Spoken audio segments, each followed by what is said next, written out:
On this episode of the NHC GOP podcast. This would have been unheard. Should be a crime. It is a crime. It used to be a crime. I am very, very conservative. I have friends who are not as conservative. But on one thing we can agree is we want our kids to be healthy. We want them to be happy and safe. Well, I think it would surprise a lot of people to know that the United States Department of Education, only 9% of their budget actually makes it to schools. The rest goes to fund itself. Of course. Administration. 4,000 plus employees. Who don't know what Democrats are going to try to pull on election day. If you can volunteer, please get a hold of us. But don't forget to go to every box on that ballot. We need a conservative in every office. You can use it for their professional development, extra supplies. But it's at the teacher's discretion. Welcome to the NHC GOP podcast. You can't see them, but she is being stalked by a cat. I am happy to be joined by Natasha Tew, who is one of our Republican candidates for the Board of Education. Welcome to the podcast tonight, Natasha. Thank you, Earl. Thank you for having me. Hello, everyone. It has been a busy few weeks for you. It's tough catching up with you. You are actually boarding a flight to go to, or maybe you're driving to Washington D.C. for Moms for Liberty. So thanks for taking the time for talking with us. Wanted to start right off the bat with something that you mentioned as we were getting ready for this podcast. The Supreme Court has dealt a severe blow to Title IX. However, there are some things that are still brewing from that. What's going on with that, Natasha? Well, I wouldn't say that they dealt a blow to Title IX. I think they just reinforced the true intention behind it. Mm-hmm. What they dealt a blow to was the Biden-Harris administration's unconstitutional rewrite of Title IX, which would allow boys in our girls' locker rooms, on their sports teams, and in their bathrooms. And if our girls decided to make a complaint about that, or if one of our teachers misgendered a student, sexual harassment charges could be filed. You know, I listened to a podcast with Riley Gaines. If you don't know who Riley Gaines is, she's the NCAA level swimmer who brought all this to the attention of the world, actually. And she was telling me the stories of colleges where when the girls who were swimming would complain about boys in their bathrooms, the girls would be sent to sensitivity training. Is that what's going on here? Well, that's what the Biden-Harris administration is paving the way for and giving them legal latitude. People think that that's just at the college level, but you're saying that's coming down. The rewrite was for all levels. Any institution that accepts federal funding is subject to these laws. And even our county schools get federal funding. Even our county government. So the Supreme Court kind of dealt a blow to the rewrite, sort of. But what's still going on? What do we have to worry about? Well, it's still in litigation. We were awarded a preliminary injunction. State by state, states are joining the original lawsuit that started off with 4 individuals of members of Moms for Liberty and 2 other organizations. And the states, I think right now we're up to 26 out of 50. That could have increased over the past week.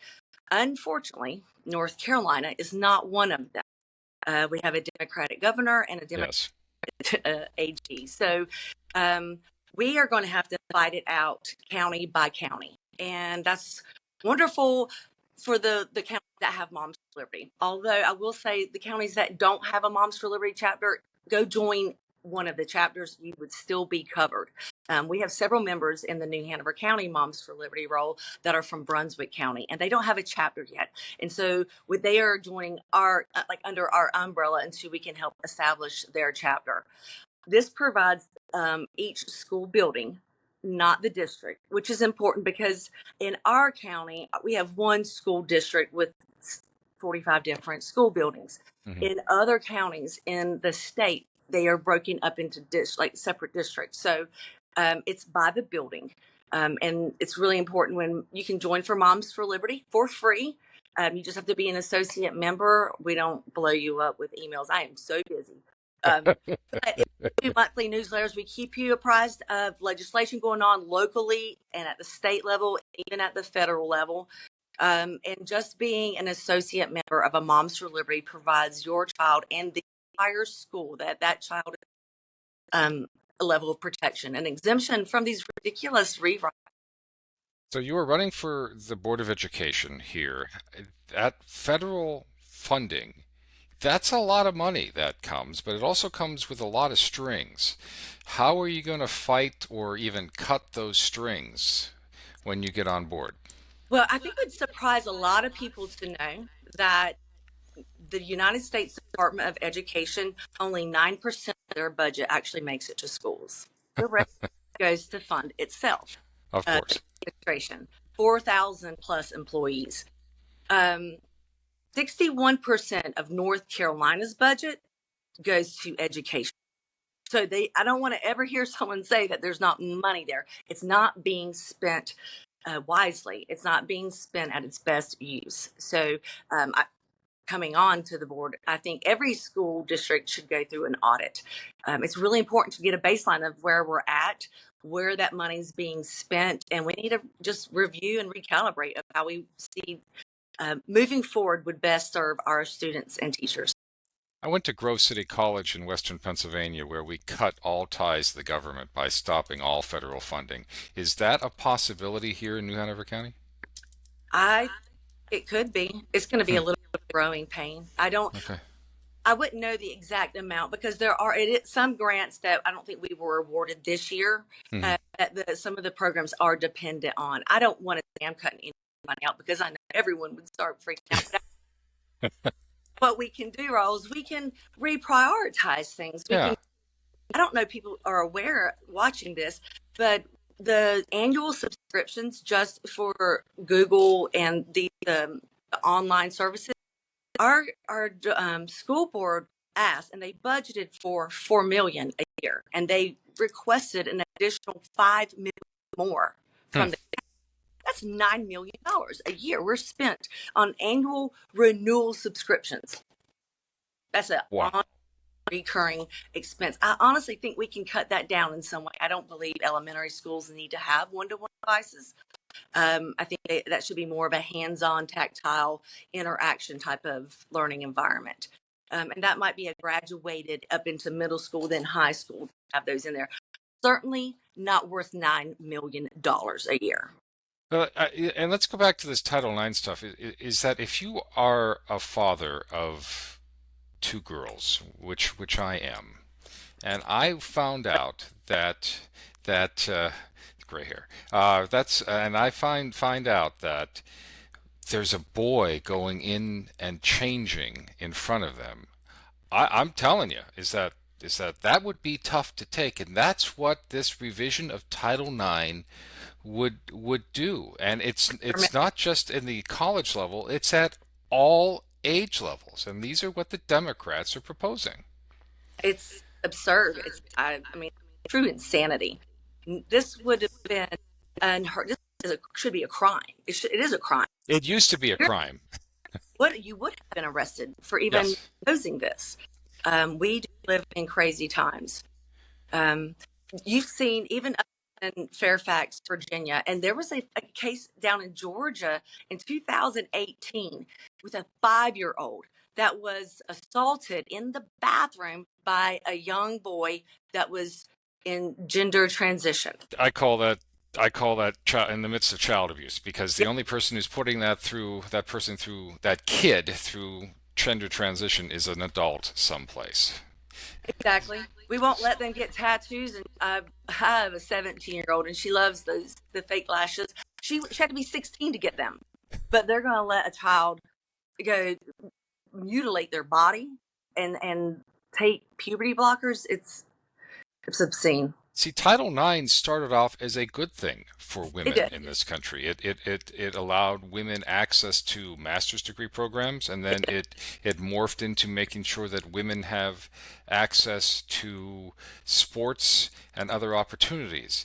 Yes. But this has become insane, Natasha. Why are the Democrats driving it this hard way? Do you know what their end game is possibly? It would mean that I would understand their reasoning, and I don't know. I think right now they're just committed to it. With the recent developments over the past summer, which wow, so much happened, especially with the recent RFK endorsement and today's endorsement by Tulsi Gabbard. I think there's that people are starting to meet in the middle. I know as a parent, and I hear this a lot. I am very, very conservative. I have friends who are not as conservative, but on one thing we can agree is we want our kids to be healthy. We want them to be happy and safe. They're not safe and happy in these schools that are just like prison camps almost. Hmm. Even the food list, I mean, please, you know, it looks so similar almost. It's kind of wild, and now we're putting all these really mature thought topics in there accessing when honestly they just need to be focused on reading and writing and doing arithmetic.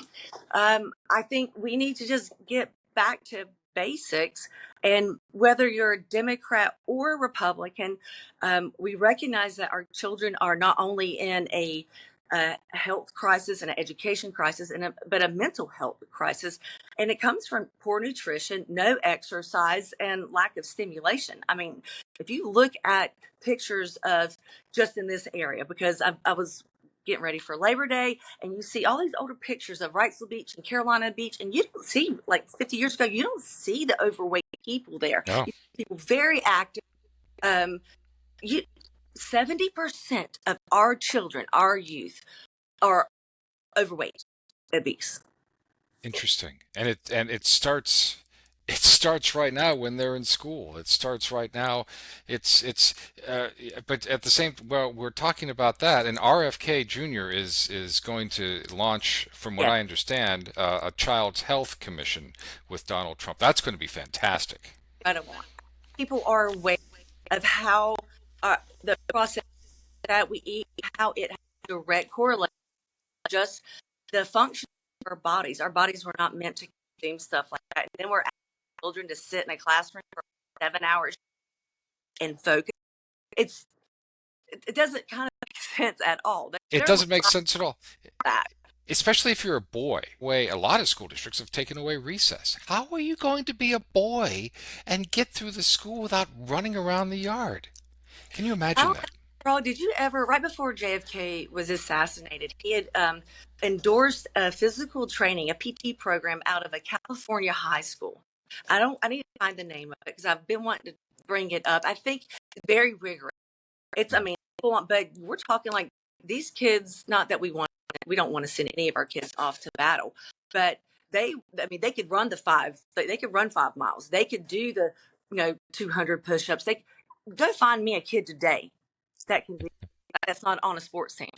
Right. Well, I'm old enough to remember the President's Commission on Athletics, where you would Yeah, had Arnold Schwarzenegger on there leading everything. I'm going to pump you up, right. things like that, and we don't see that anymore. And just to round this whole conversation up about Title IX, is that you are running against three Democrats, and they are connected to the same Democrat Party, who is pushing this at all levels. We can't emphasize this enough, is that if a vote for a Democrat here in New Hanover County is a vote to allow women to be in unsafe places with boys.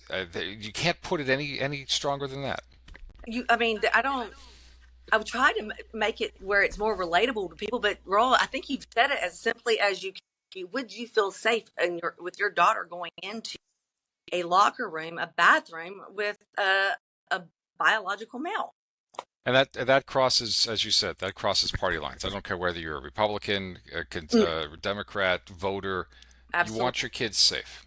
And look at over the Olympics, and I've had the opportunity to meet Peyton McNabb, who suffered life. She's suffering lifelong consequences of playing against a male volleyball player. I I can't imagine what her parents felt. I am enraged thinking about it because that's not fair play. That's taking every bit of fairness out of sports. And women as a whole, I would say like top CEO levels, I think almost 80 to 85% of them, maybe even 90, had they participated in sports when they're at that level. It gives women, and I'm an athlete. I loved it. I mean, I didn't Mhm. go on to collegiate level, but it gave me a team. I learned that I had to work as a team. I put my time in, I trained, and I couldn't imagine our girls not having that opportunity or not feeling safe enough to join something like that.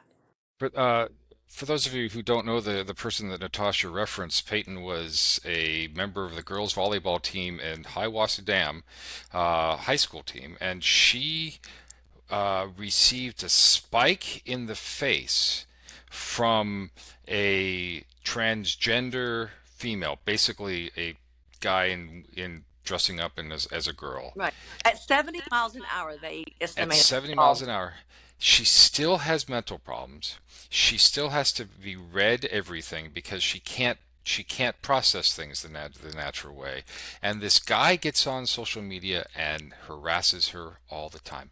That is the result of this transgender movement, this Title IX movement that the Democrats want. Well, I was to morph over into a different topic, but it seems how it's the unruliness, like the lack of fairness, is also morphing over and crossing lines into school safety and Hmm. discipline behaviors. It's like a free for all, and I, it. My daughter's described it quite like a war zone. She doesn't even want to use the bathroom on campus. Well, let's talk about that. Let's talk about school safety. Is that we have talked a lot in the past about SROs, school safety resource officers. They're basically police officers in schools. And under the Republican government, on the leadership, we passed a budget that put more SROs in schools. Democrats wanted to take them away because they thought the presence of police would be, I don't know, but That, that, our teachers are being asked to perform a lot of duty that they were not. One, they didn't join this profession to do. They didn't join to be a counselor. They didn't join to be an SRO, or or security. They joined this profession so they teach, and they've being asked to do much to not give them more support is absurd to me. Our school safety, not just across the state, across the nation, is a far cry from what I grew up in. And that's something I learned as a parent, and the more active I'm becoming, is nothing is like what I was when I was in school. And we need to be able to provide teachers a little bit more support when we've got children. First of all, we need to have direct consequences for these Mhm. acts. I think that's the first stop. What I've heard going through the climate survey, reading all those responses, there's no support there when they do make a complaint, and when they did, they those stats got a little fudged because they didn't want it to seem one way or the other. They wanted to seem like there's really not much going on. But as a mom who has a kid in those schools, I can tell you for a fact, it's I don't know how any child can learn in that kind of environment. Um, Kids need to be safe in order to learn. If they're constantly looking over their heads, and that's just even at the elementary and the middle school levels, and when you get up into the high school levels, is that if you don't, these guys can in, put some serious hurt on people, and they have in the past. We've these had, are adult. These are almost adults just with children minds. They're growing up. Most of these guys are bigger than the teachers that are teaching them. yes, yes, and without police officers, we call them safety resource officers. They're police officers. Without that kind of presence in schools, the inmates run the asylum, basically. Well, I think what was suggested is they're going to have more social workers monitor the halls. I don't know if that's I don't know if that's the You know, the thing is that I know social workers, and social workers are great. They do a wonderful job, but that's not the job that they're trained for. I don't think they want to handle that either. Yeah. Yeah, and but in addition to SROs, there's other programs across the country that have worked. Is it Dads for Schools or something like that, where you get these retired guys who just go to the schools every day, and that's an amazing program. That's something I'm hopeful with Mark Robinson being elected, because I asked them, would that be something that we could start at a state level, one of those committees to get a school safety commission of making that just not New Hanover County, but kind of make model it after Florida, that is the one that comes particularly to mind. I think that would be such a great use of our resources, and another way of investing the community members into the success safety of our school.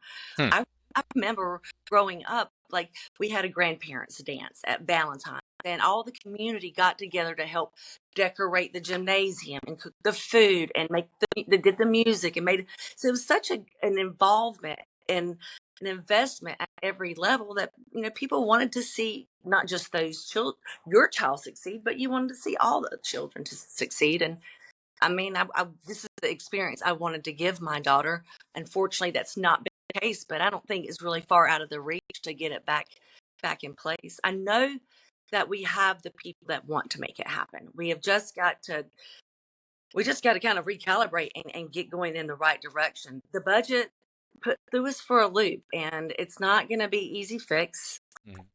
Superintendent search, that that's going to be a That's little going to take bit. some time.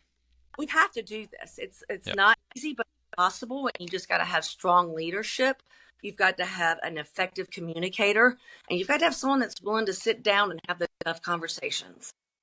Let's talk about the superintendent a little bit, because the firing of Dr. Faust was not just a getting rid of a particular philosophy that was just out to far left lunch, is that there was some financial repercussions that went along with that in a good way. That freed up a lot of money for New Hanover County, didn't it? Well, we did have to do it, but three more years left on his contract. Hmm. So it gives us that opportunity. One, well, I wish we had never re-signed his contract. And I feel like the board members that did sign that do regret it. Unfortunately, it's in the past, and we're going to move on. He's not here now. I think it sent a good signal to the teachers that the board members, they finally heard the message. And what I took from the climate survey and my interactions, not just with the current board members, but with the teachers I know that are working in our schools, is they felt like there was a huge disconnect, and Hmm. that means there's not good communication going on.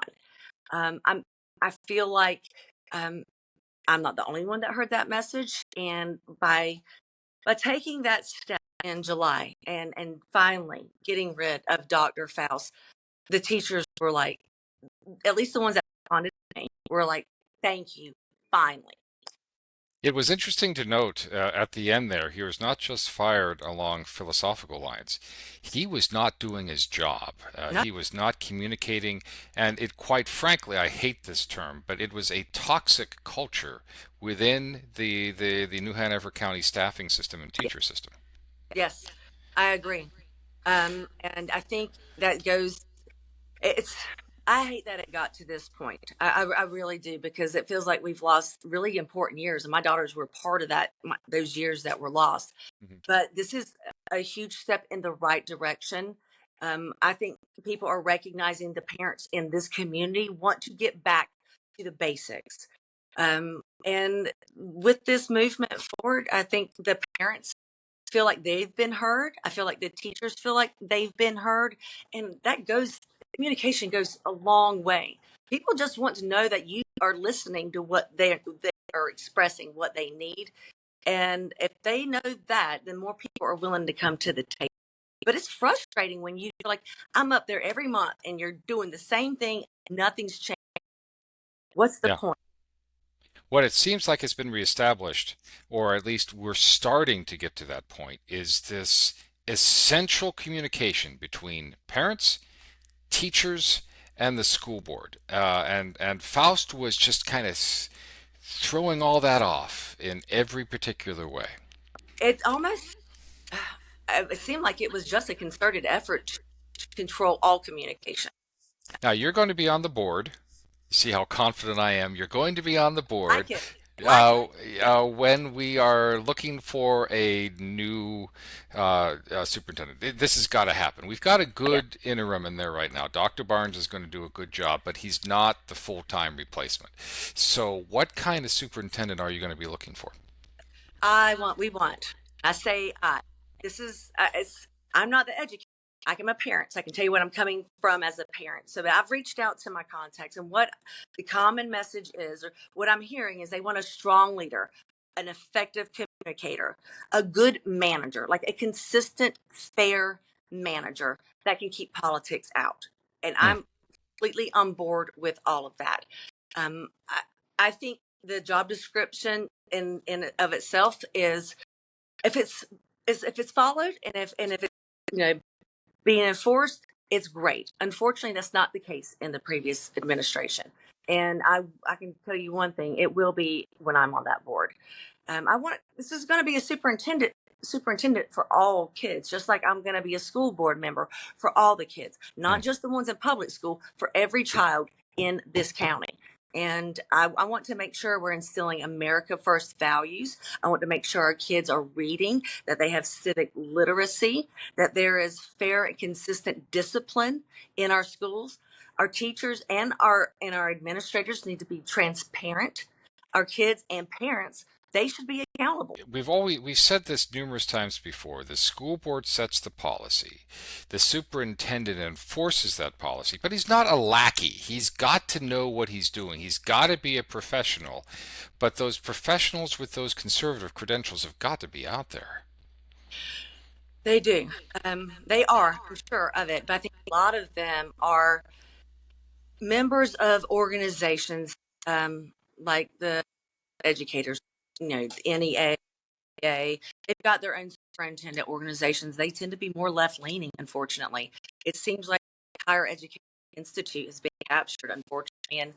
And where it's going to take a little bit of a search, but I can tell you that I'm not the only one that's in this fight. There's little Natashas, God help us all.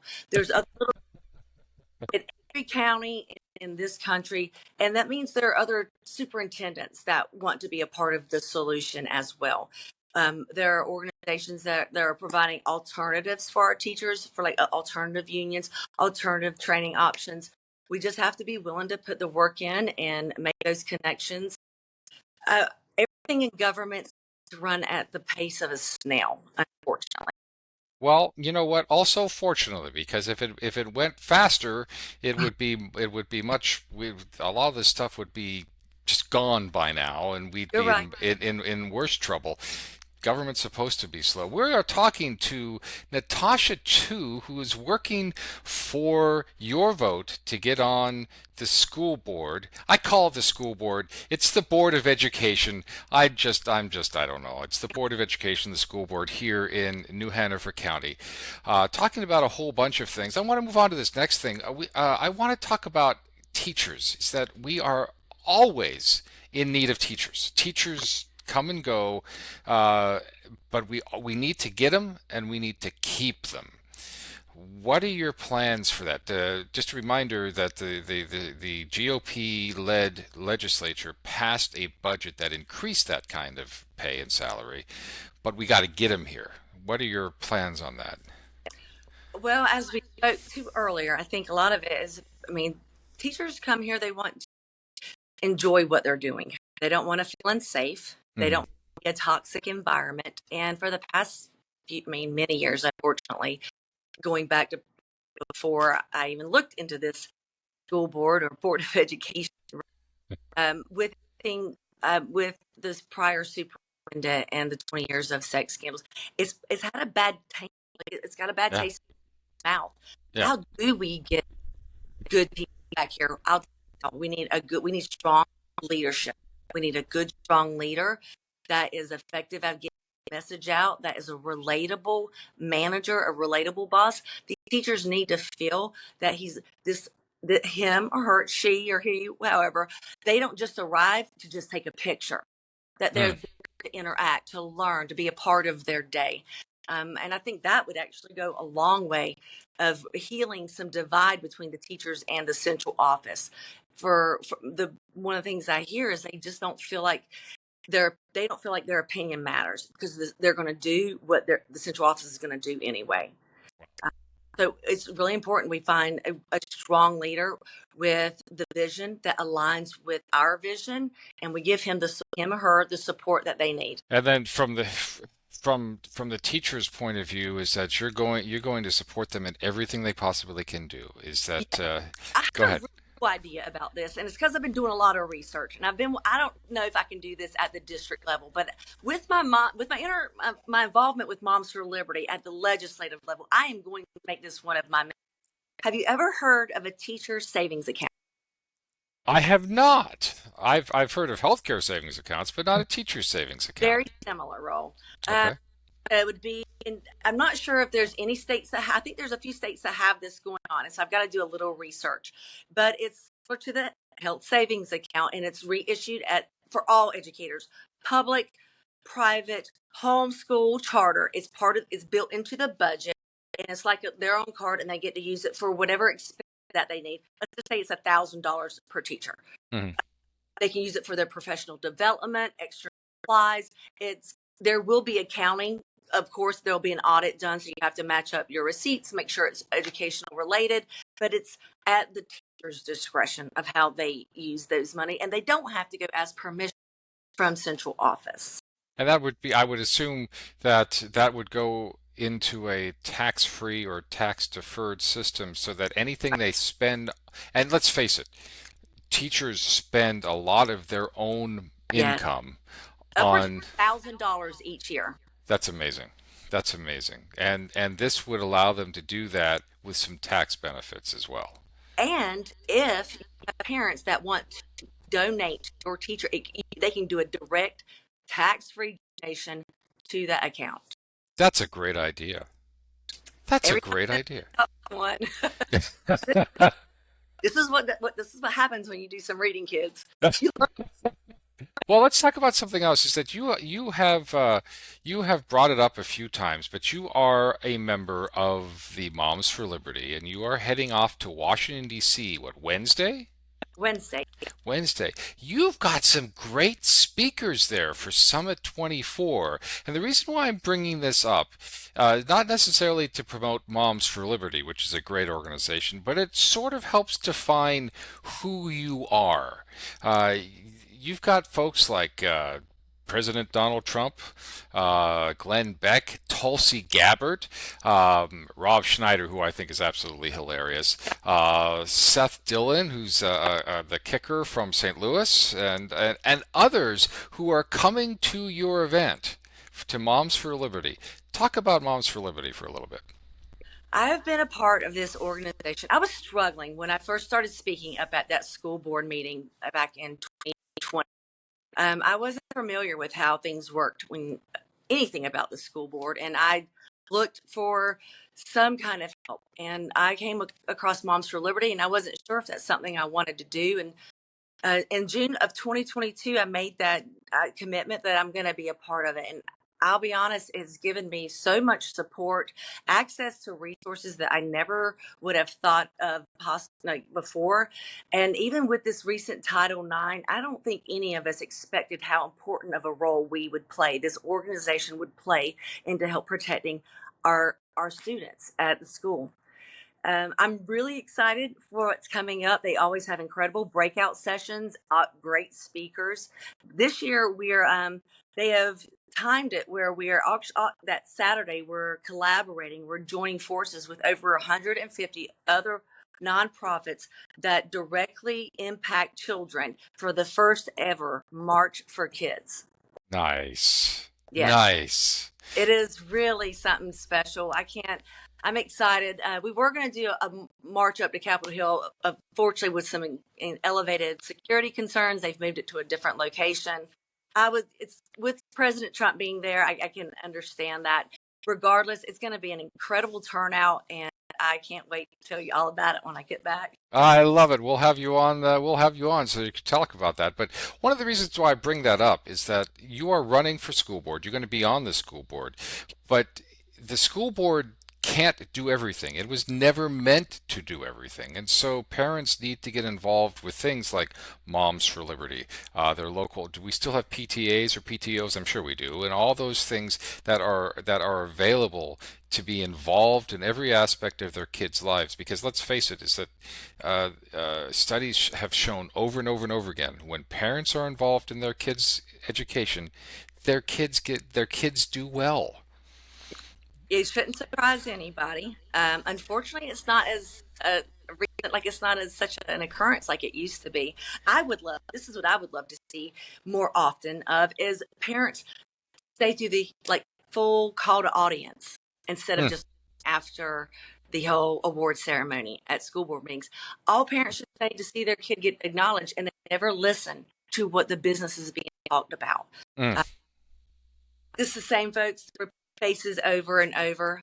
We're pulling more people in. You just have to have patience.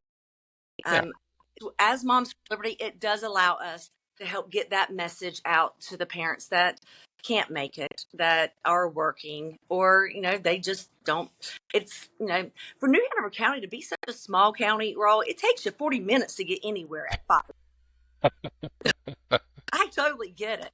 Um, I'm super proud of that fact. I'd never dreamed I'd be in this position of keeping people informed of what's going on at the Board of Education. But it's so important that we, as parents and grandparents, stay involved and shape the future of these beautiful minds. Natasha, you are on the web at Natasha for School. I'm going to put that up on the web. I'm going to put that up here. NatashaForSchools.com. Look at that. We have banners now Yeah. down there. Yeah, so they can go to your website to get more information. But it is even more important. Education and campaigns for take money. And the Democrats are pumping a lot of money into Yes. New Hanover County, and they don't even live here. No, And so, how can people help you out? they can visit my website, NatashaForSchools.com. There's a donation link right there at the top or at the very bottom of the page. Please donate to my campaign. We've got more yard signs. We've got some texting campaigns that's coming up. Any amount is appreciated. Every dollar counts. Like you said, some of my opponents have a lot of money coming in from up north, which should make you wonder, what is it that the North wants to be involved with about New Hanover County politics and education? Well, we are really the bellwether of Carolina. Is that there's no question about it. Now, you're also going to be at the Make Waves Day, aren't you? Out there at the aquarium? I am. There's a huge lineup for that day. It's Thursday, September 5th, at Curie Beach at the aquarium, 6:30. They've got Hal Weatherman, Michelle Mara. Oh my goodness, Charlie Miller. They've got everybody there. I'm a little line at the very bottom Oh, of the. no, no. But the local politics, like the Board of Education, are very important. And the thing for folks to know is that it's not you up on a stage someplace. You are at a table right there on the floor talking to people coming in. There's no script. You have no idea what they're going to ask you. So if you haven't made your reservations, Natasha Tew is going to be there at the Make Waves at the aquarium. What else do you have coming up? My campaign and Moms for Liberty have joined forces to help sponsor the BR show on October 12th. It's from 10 to 3. The rain out date is October 13th. So we're going to be there all day. My daughter's super excited because she's all into cars. Are you going to be there with your car and the hood open and everything else and your Oh, nice clean engine? I would. Natasha, too, it's so great to have you on board on our podcast. I'll give you the last word for tonight. I just want to thank everyone for listening. Don't think that vote doesn't count. I want everyone to get out early. Early voting 16th. Bank that vote. You don't know what the Democrats are going to try to pull on election day. If you can volunteer, please get a hold of us. But don't forget to go to every box on that ballot. We need a conservative in every office. It just helps make our jobs easier when we have the support of people that have values that align with us. And just keep us in your prayers. Visit my website, natashaforschools.com. Follow us on social media. And yeah, just keep us in your prayers. Turn that ballot over, start from the That's back, right. and work to the front. That's the best way to complete the ballot. And we need Republicans elected. We need Republicans elected at all levels. Natasha, thank you for taking the time out of your very busy schedule. All the best. We're going to be talking to you again within we're at 69 days, I think, something like that, by the time this thing gets published. So all the best to you. Thanks again. Thank you so much. Thank you.